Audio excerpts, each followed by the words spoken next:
Oh, but I don't have this. Welcome to Brightly, you radiant being, the show that wildly recognizes, encourages, and invests in the radiance we all carry so you can shine your brightest. Each episode, we share soul-driven advice and topics to help you live more brightly in mind, body, and spirit. Through sharing our experiences, friendship, and passions, we hope to impact you to step more brightly into yourself, inch by inch. Tracy, can I give something away here? Yeah. Happy birthday yesterday. Although when this airs, it will have been a few days, but still within a week. Thank you so much. I had a really good time. I had a lot of fun. And I think I've mentioned this in prior episodes, but it just really made me realize with how my life is currently, laid out before me, I should be having so much more fun on a regular basis. Tracy, we all should be having so much more fun on a regular basis. All right. So Exactly. So for me, being single and kid free, I'm not saying I sit and loathe my life or anything. I definitely enjoy my life and I'm happy and thankful for this, the opportunities I have but I'm only responsible for myself right now. Yeah. And how many times in people's lives do you really get to say that where, right. Family's healthy. I have nobody else to kind of look after right now. And I'm stressed all the time.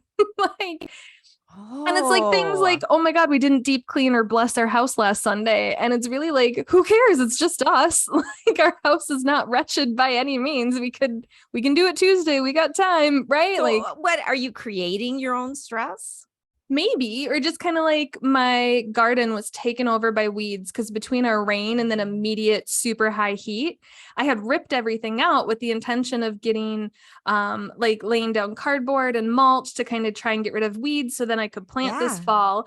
And the weather just didn't cooperate. And then when the weather did start to cooperate, I was just busy and life was happening. And now there are weeds as tall as me back there. And I hate it. And I hate that every year since I bought this house, that happens, right? Because it's been unruly since I bought it. And it's a constant battle of someone who doesn't want to use pesticides and things like that, right? I feel you there. I have the knee high by this July weeds and everything. But yeah.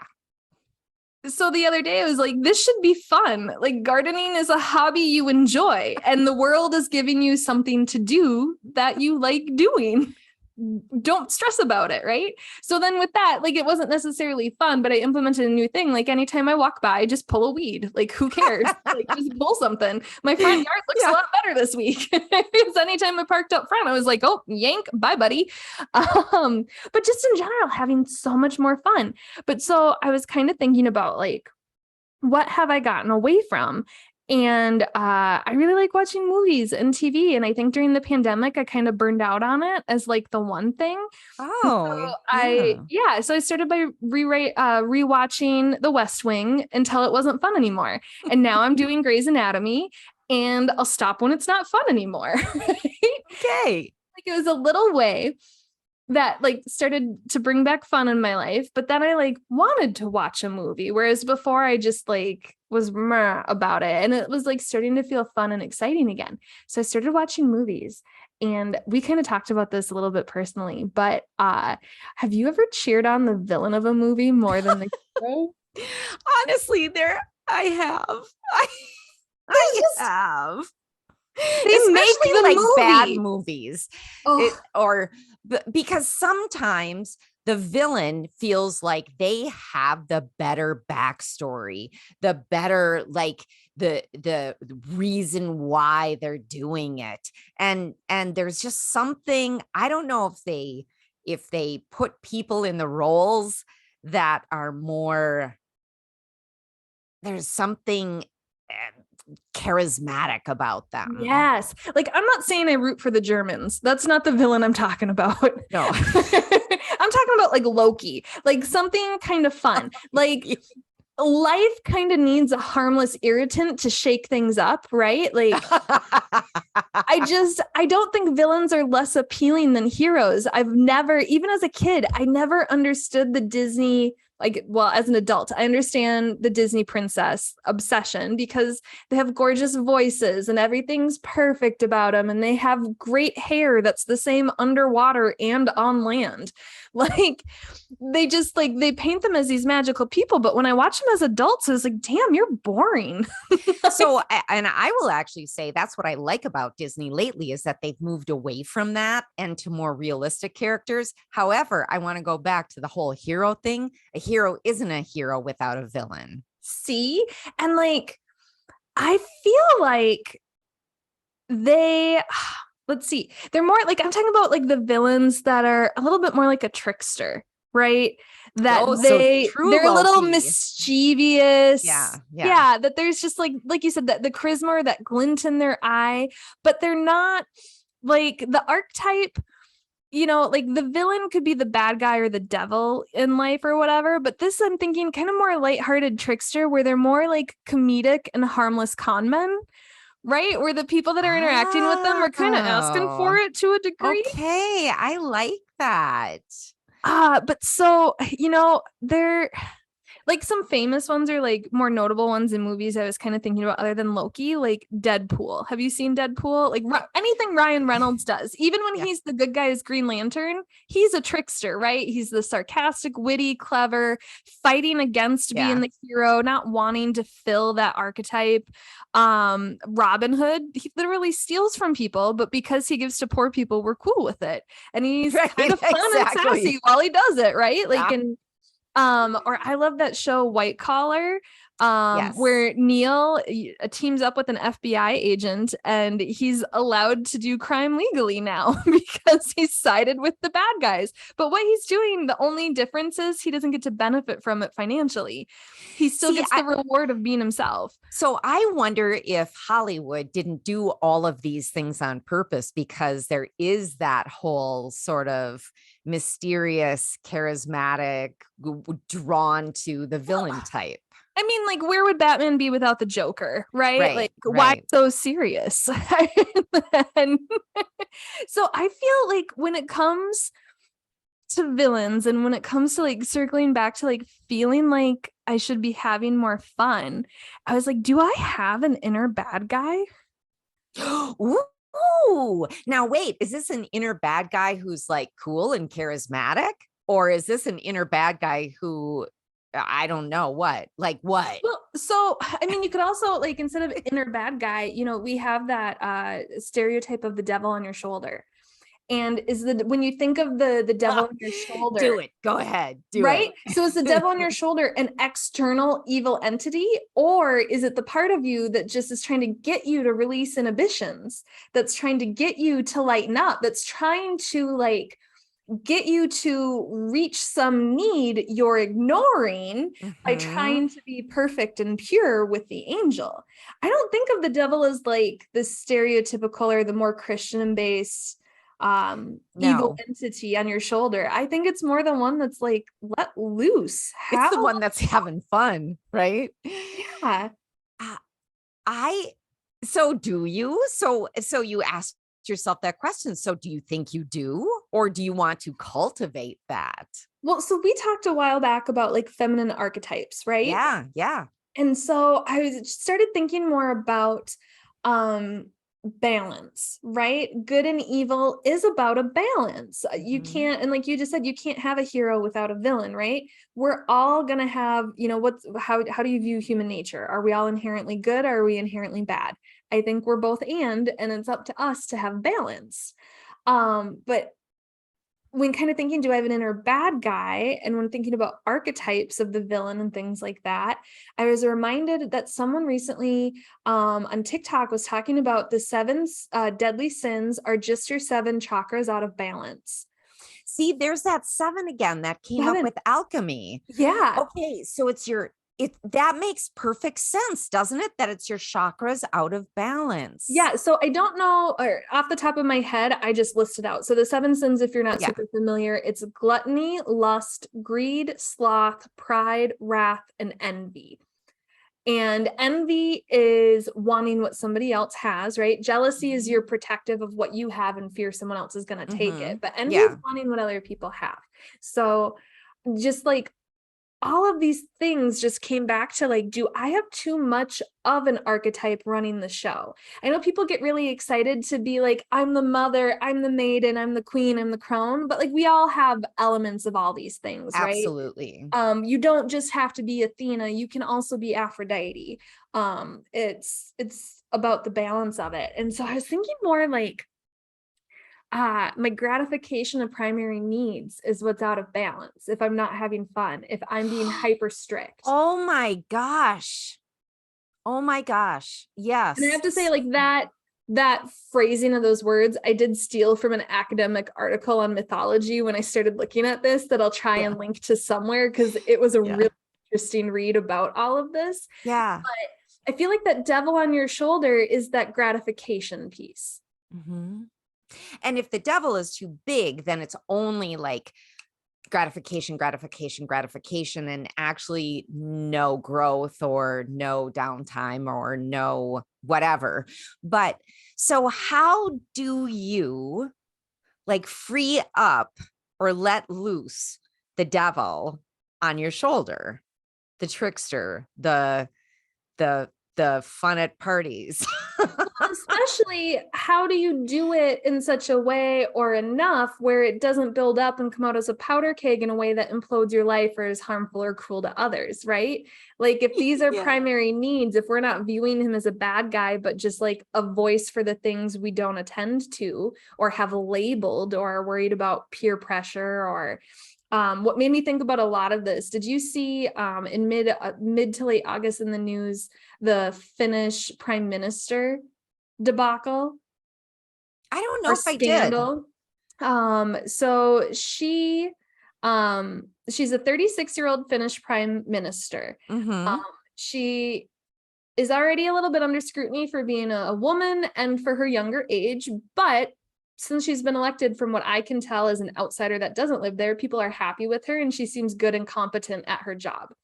Somebody released a video of her at a party at a friend's house. The clips I saw in the news didn't look like more than 10 people. I don't even know if I'd call it a party, but she was dancing and just having a good time. And it's kind of like they were recording like a little video to just like capture the moment, right? Like did not seem like it was meant for public consumption. It didn't seem like inappropriate dancing, but all of these people got up in arms, especially political rivals, about how inappropriate it was for her to be having a good time during their country's economic downturn. And I was just like, dancing and having fun and laughing with friends is not reserved only for people who aren't in serious jobs. Like, I would really hope that my leaders know how to let off steam and have a good time and laugh so that they have balance in their lives. Not only let off steam and have a good time, but also model that for other people during an economic downturn when maybe the only fun you have is free fun, listening to the radio in your own home and dancing. Yeah, so I really loved the reaction because there are a bunch of women in Finland who have recorded themselves dancing and posting it online as a form of protest and support. Just I love it. She has a body. This is okay. And it wasn't like she was mocking people or flaunting that she has money or has power. Yeah. She was smiling and dancing to music with their friends. Like, it seemed so innocuous to me. But then I realized I don't let myself have fun like that. And I'm not the prime minister of a country. Oh, okay. Do you let yourself have fun like that? Yeah, I do. See? And so why do you think you don't have a barrier to that? It's not just that you're a Sagittarius, because it doesn't surprise me that you do. You seem like you are very open and in touch with that part of yourself. I think because I know I need to do it. That's part of my self-care, right? That if I don't do that, then it is that powder keg. Yeah. And that has actually happened. So I've been like trying to tackle since the start of 2020, like, how do you have laugh out loud fun with yourself? Yeah, I remember. Right? Yeah, yeah. And it wasn't, like, I found ways to enjoy my time and have a good time, but like that boisterous kind of fun that just happens to spark with people, stuff like that. And somebody recently, I heard them say, when somebody brought up a love quandary or a relationship issue, and the person said, romance is a skill. These people aren't, like they're not like extra charismatic. They might have charisma, but they've learned and honed the skill of romance. And I realized having fun is a skill. Being playful is a skill. And some of us are just rustier at it. Yes, because you have had fun and have played, right? Yes. And so it's just, what is that quote? There's something about, this isn't about playing, but it's about creativity. Like we're all born creative. I think it was Sark who posted it, but I don't think it was Sark who said it. But I saw it on her page. It was like, we're all born creative. We're all given the same box of crayons. It's just at a certain point, our crayons get taken away. Then we get to be like 40 years old and we're like, I want my crayons back. Right. So I feel like right now, where you're at, you're like, I want recess back. I do. And I think part of that is I didn't enjoy recess as a child. Like I've been talking a lot I can see you not enjoying it. So in my like kind of like business of you kind of life analysis kind of stuff that we do, I've been recognizing I'm kind of doing life backwards, or I'm Benjamin Buttoning life, right? Like I was birthed as a hyper responsible, super serious child, and like I'm comedic, I'm funny, and I grew up super sarcastic, and I have like a childness naivety about me and stuff like that. And so I reckon like I'm the least professional person in the room, but I'm also the most prepared and the one that has the highest standards and like the interacts in a way that you're like supposed to, or like follows those social scripts and norms or whatnot, right? No, I don't know where I picked that up. I've just always had that. And, I was really serious about my career and my job and like going to college and grad school in my 20s and 30s. And I didn't focus on dating. I didn't go out dancing. I didn't go to the clubs. In high school, I was the president of an organization about not drinking or doing drugs. Like I wasn't getting invited to anything. I mean, but honestly, yes, that is wonderful. I'm sorry I like went like this with my head, but there were plenty of kids in high school who were either doing those things responsibly or not doing them at all, and were still fun. Like there was something about me and I'm an introvert and I had a ton of social anxiety. So I was great one-on-one with people, right? But in groups, I suddenly didn't know how to act. So I avoided them. So that comes back to like that whole having fun as a skill. We practice that as a kid and into your teens and 20s. And if you had a major life event or stressor, or, you're neurodivergent or had mental illness or something like that, you miss those life stage milestones. Like I said, I'm rewatching Grey's Anatomy, and there's a character who is trying to talk to somebody who's not a doctor or a surgeon about like, we're socially messed up. Our life is all about science and school until we're 28. We're all just kids on the playground still trying to figure it out. Like, please give this other character time to figure out her romantic feelings towards you and like how to express them, because we just focused on school. We didn't focus on anything else. And I was like, God, I didn't get a medical degree, and I can empathize with that far too much.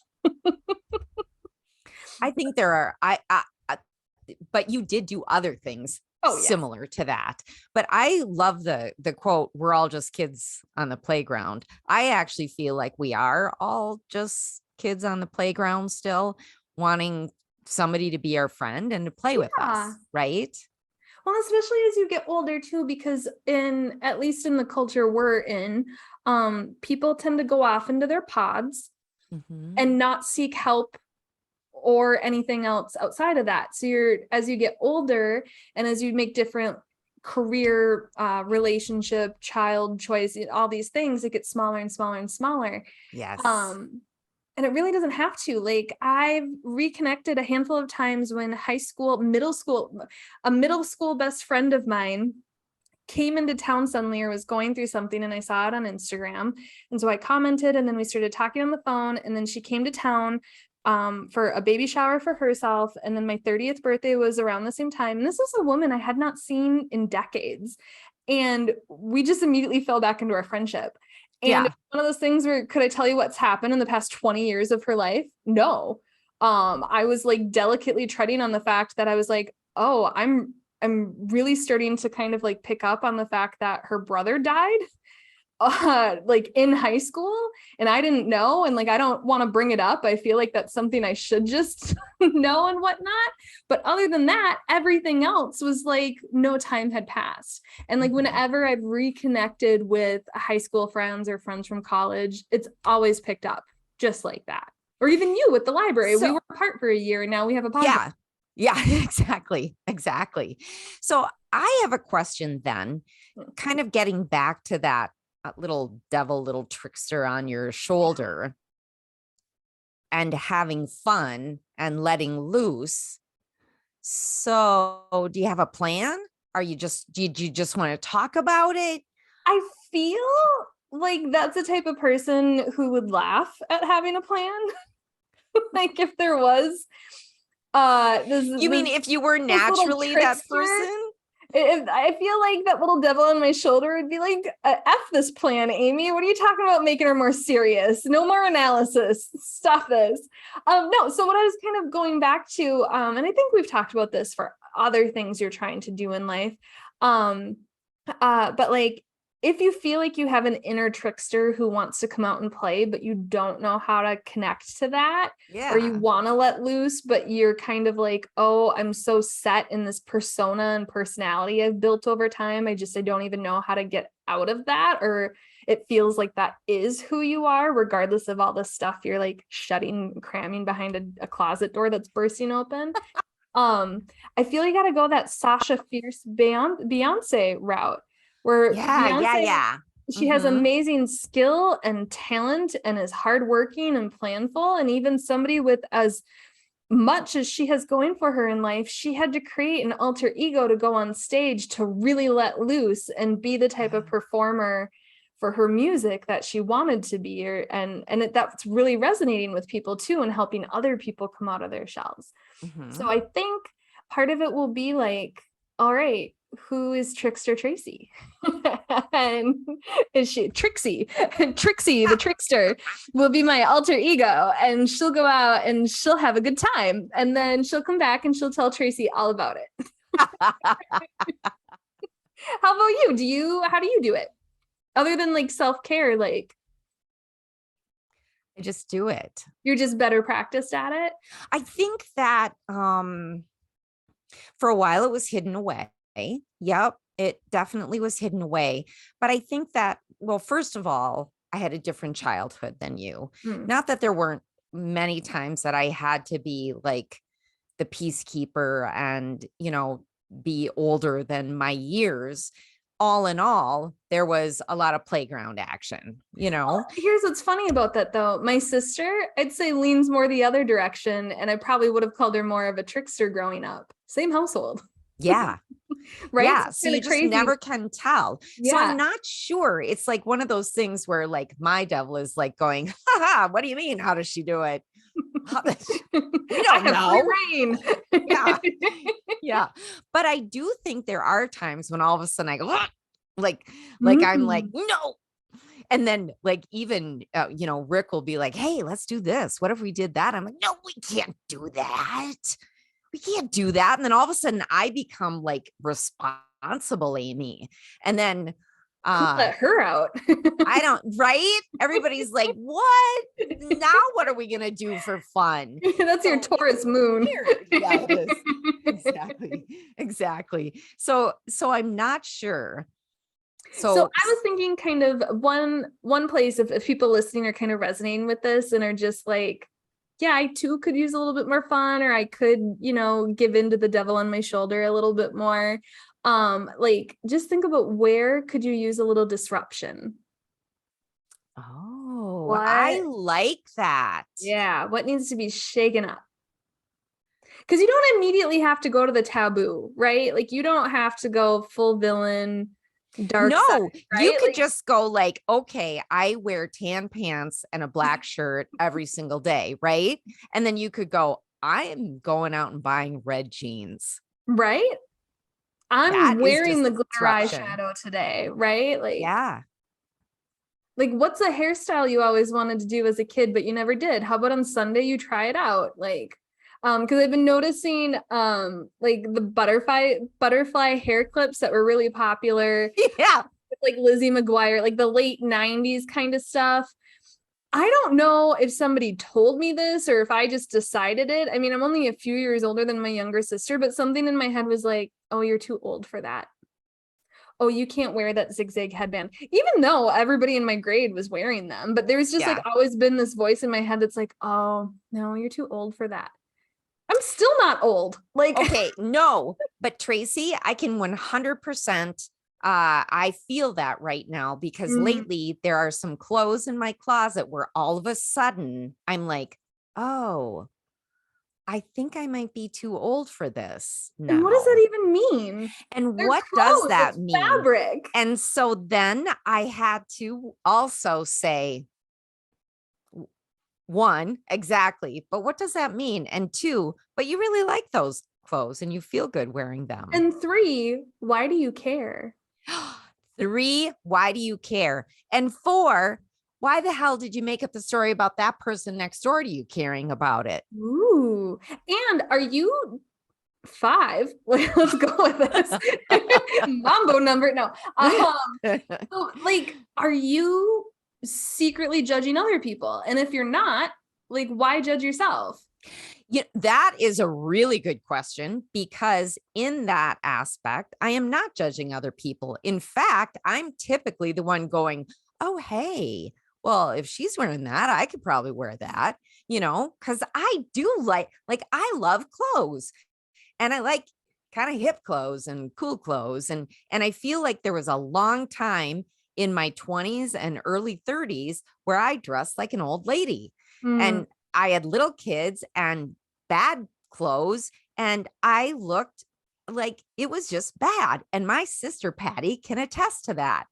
But so now I feel like I'm not living my life backwards, but making up for lost time. So I or don't know. or just giving into the impulse of you. Like, why does it have to be I'm making up for last time? Why isn't it just I'm letting Amy out and she's dressing how she wants to? Okay, no, I giving into the impulse of you. That's my new mantra. That's So I'm I think, oh God, I just came up to my own roadblock or boulder or whatever. Like, can you give into the impulse of you if you don't feel like you know who you are, or if you're constantly analyzing and changing who you are? Well, I think you need to touch on the word impulse. So when an impulse happens, instead of saying, oh, why am I feeling that? What's that all about? Blah, blah, blah. 1, 2, 3, categorize, whatever. You actually give into the impulse.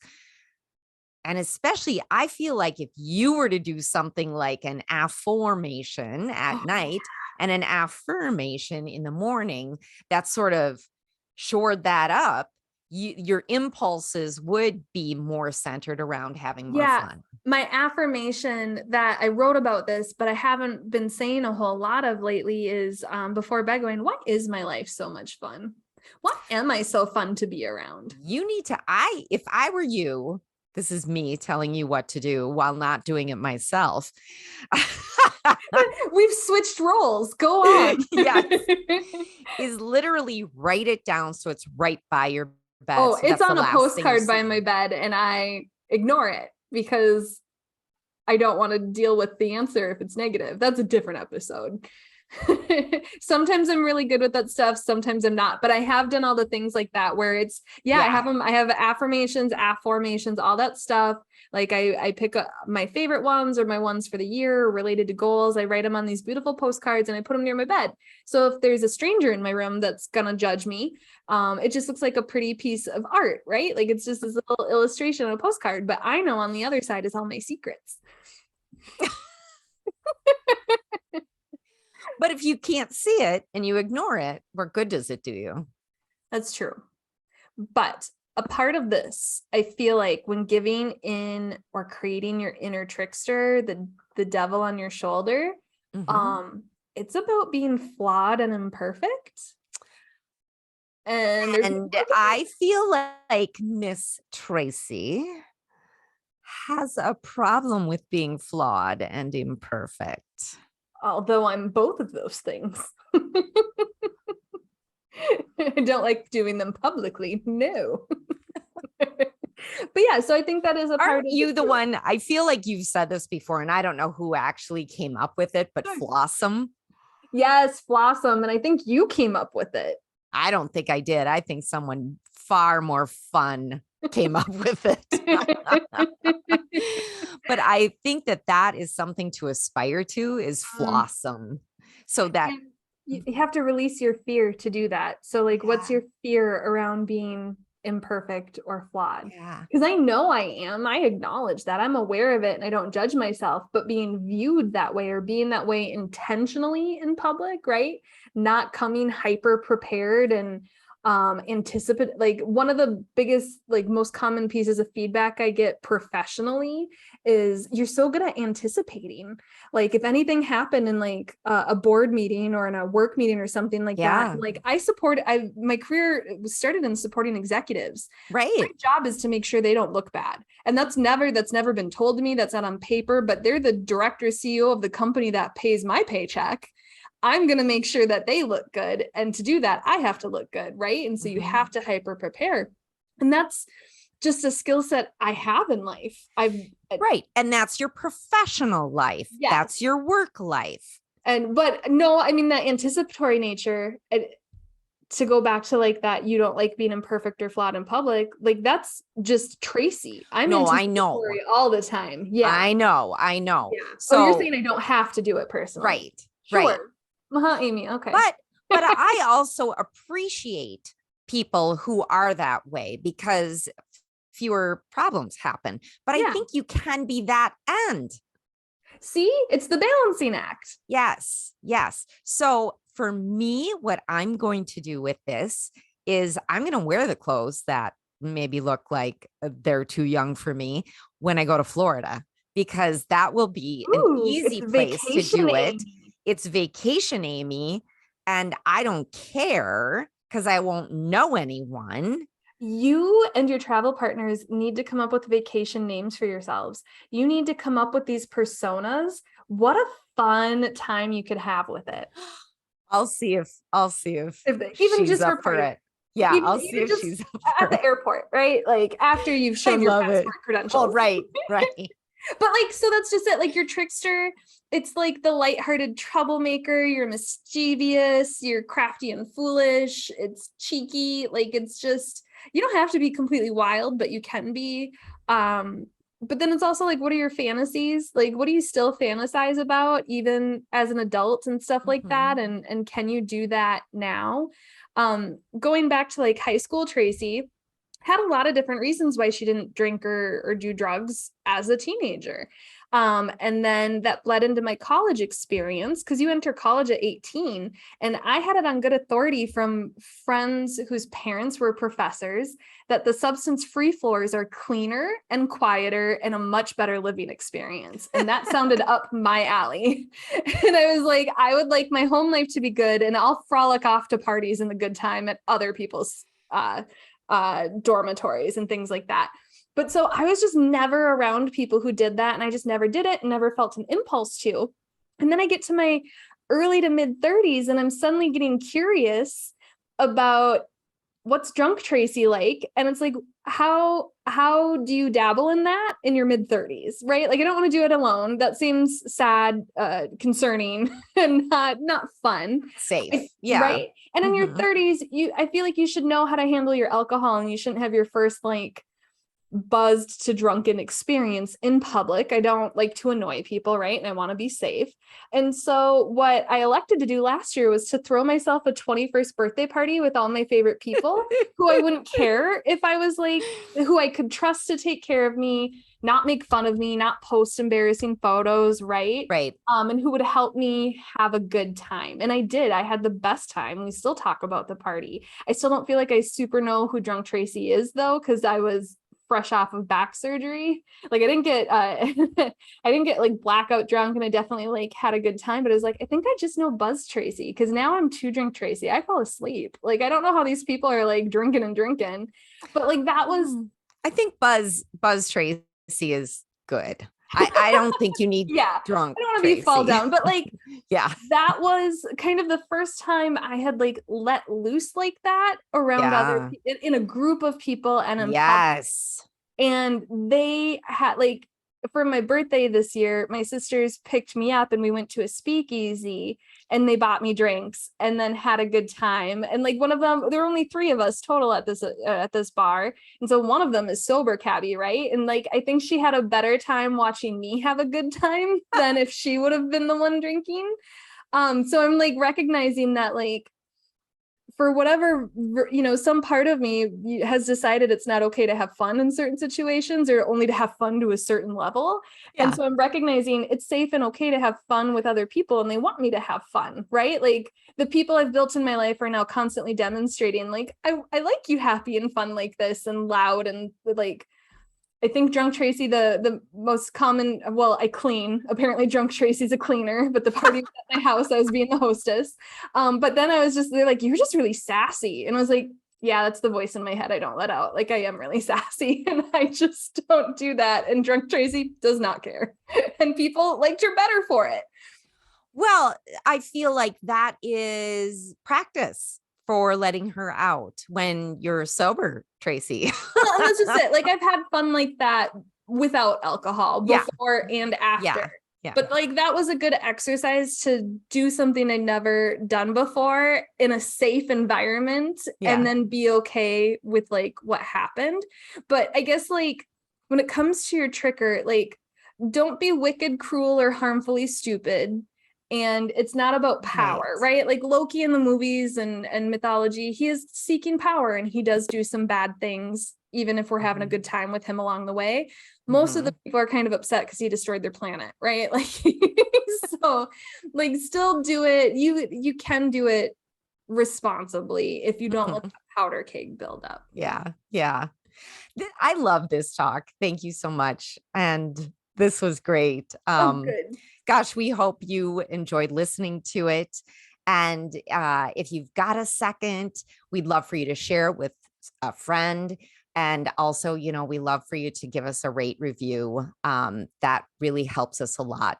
If you want to get in touch with us, you can also reach out to us via Instagram and YouTube under The Brightly Podcast, or via email at brightlypodcast@gmail.com. And with that, we hope you have a bright and devilish day. Bye.